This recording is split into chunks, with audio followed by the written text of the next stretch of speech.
Hi there, guys. One of my favorite things to do, be in my car. I do so many of my appointments here. It takes me out of my regular everyday and puts me in a different energy, and I like it.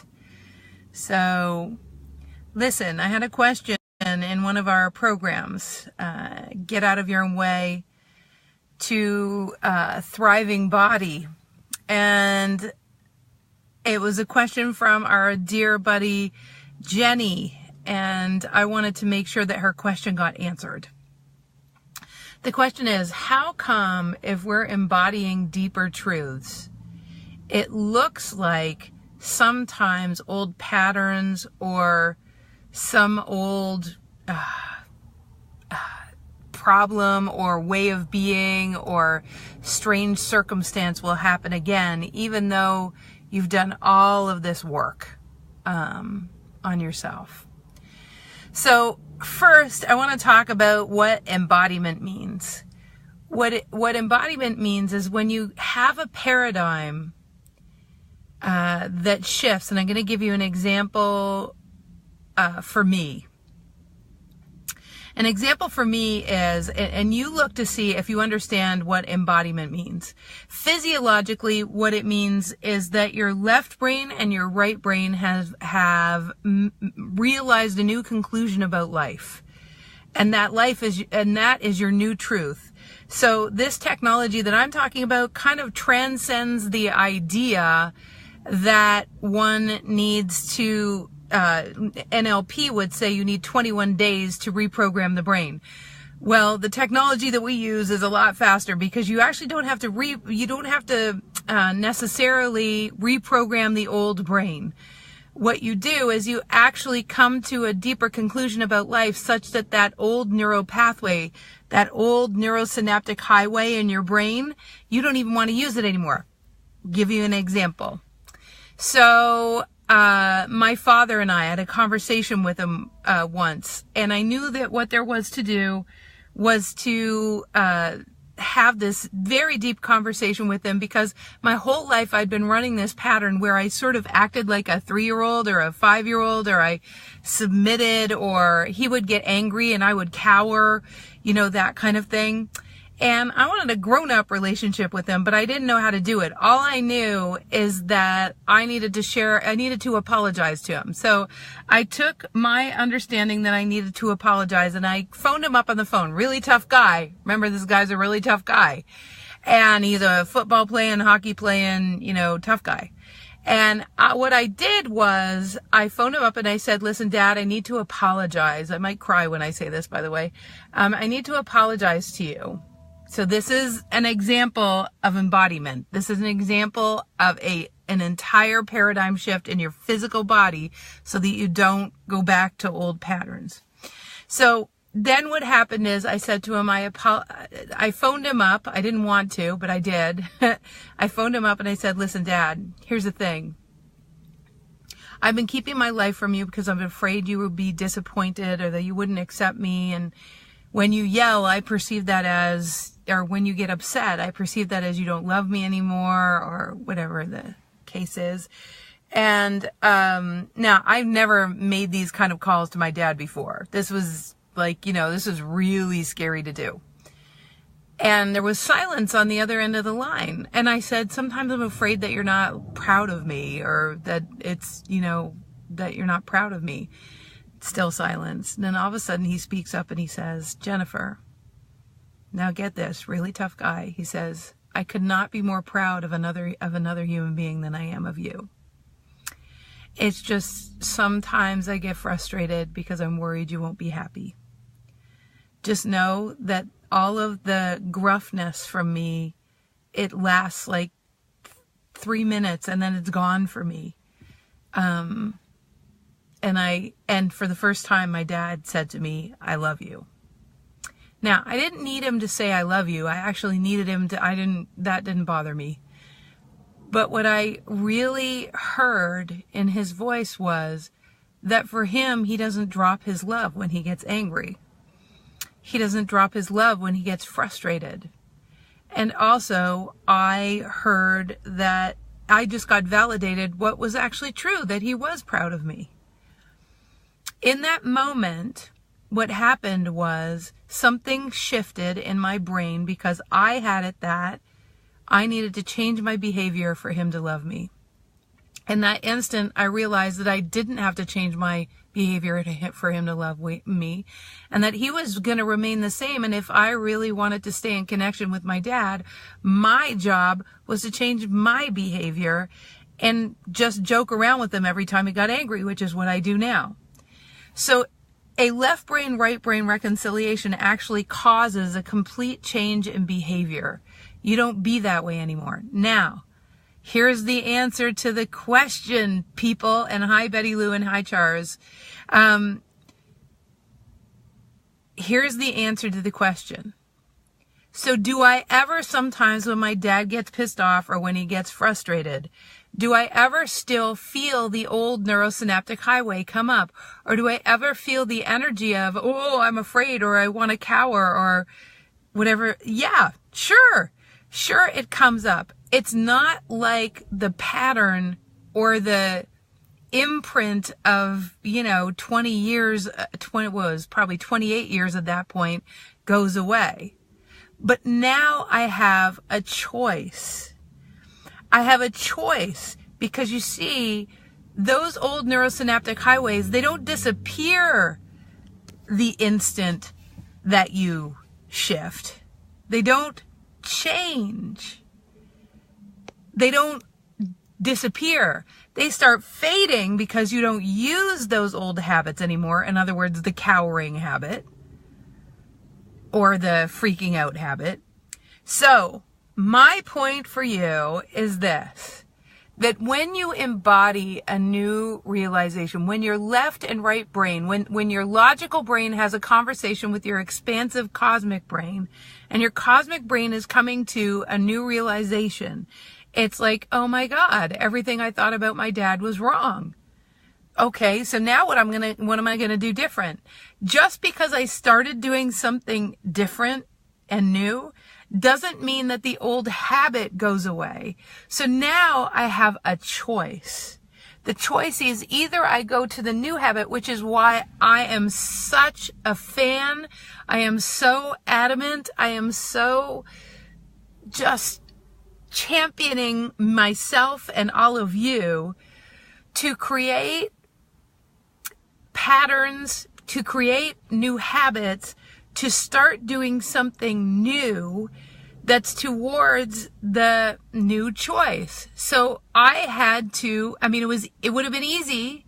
The next time I saw my dad, we were working on a deck together at our cottage, and he flipped a gasket.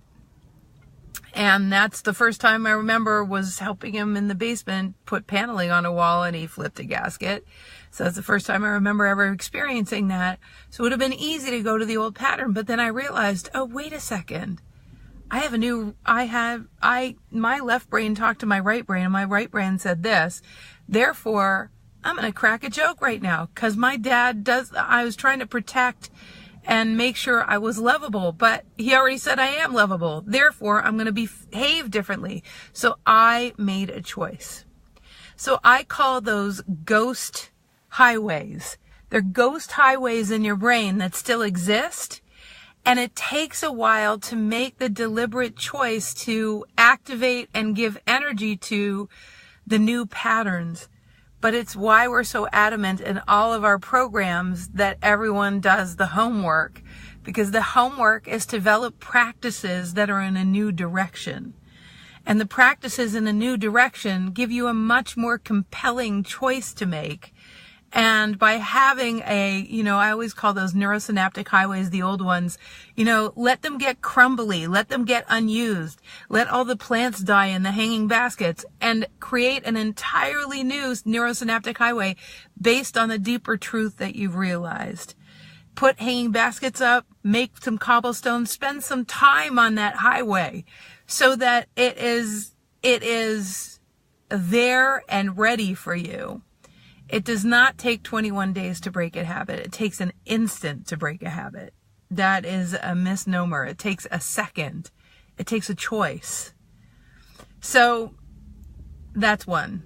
The second thing is, I know also for some people, they just have waves of creepy stuff come over them. So for instance, I was talking to someone the other day who, got paralyzed when they sleep. And I remember, feeling like a yucky energy in my, in my presence, or feeling other people's thoughts. So one might think that those are also habits or things that recur and happen. Sometimes the stuff that recurs and happens is trying to tell you something. Sometimes the stuff that recurs and happens is trying to tell you something. Which goes back to, if you have some recurring dream, talk to someone like me, talk to, if you have some kind of recurring event that you feel it has a message for you, then until you get the message, it's going to keep happening. So, and if you have something that maybe is really scary, like a nightmare that happens, there's probably, an unresolved or a splintered piece of you that you gave away at some point in your life that reflects the exact same fear. So it's really important to bring back those splintered pieces of yourself. And it's not so much about embodiment as it is that something very specific hasn't been reconciled yet, or you're being redirected somehow. The last thing I want to say is this. If you are not doing the work to keep your vibration at a certain level, you are not doing the work to keep your vibration at a certain level every day, then what will happen is that any habits or any unreconciled issues will be much easier to take you out. It'll be so much easier to be taken out by issues because consciousness will match your frequency.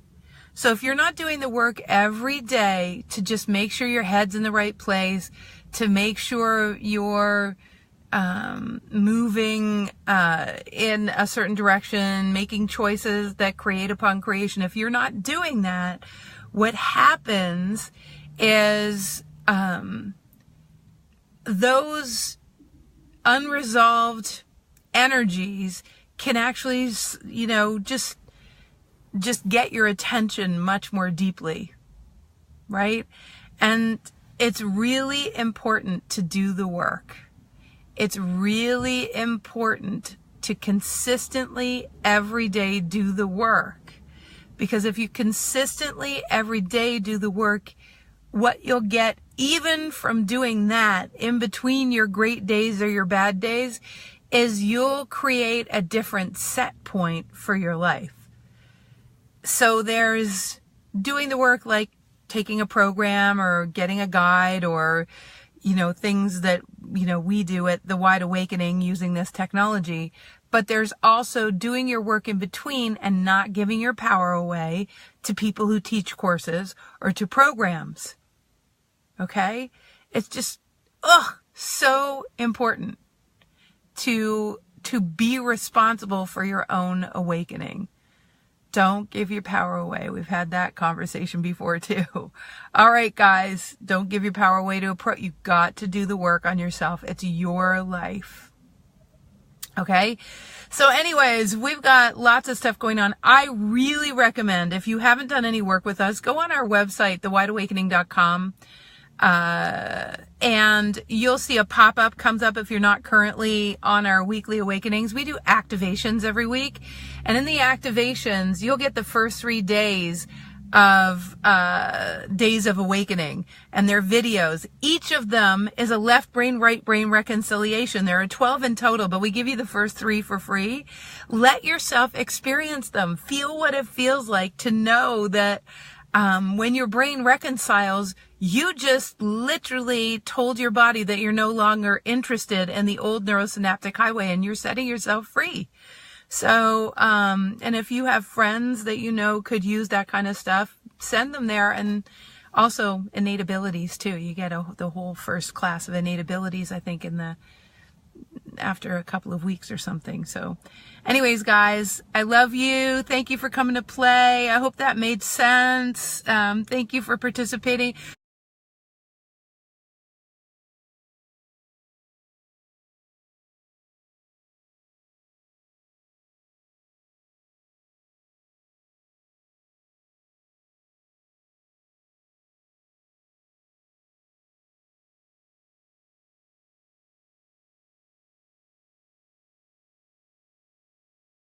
Big hugs. Mwah, mwah, mwah. Bye.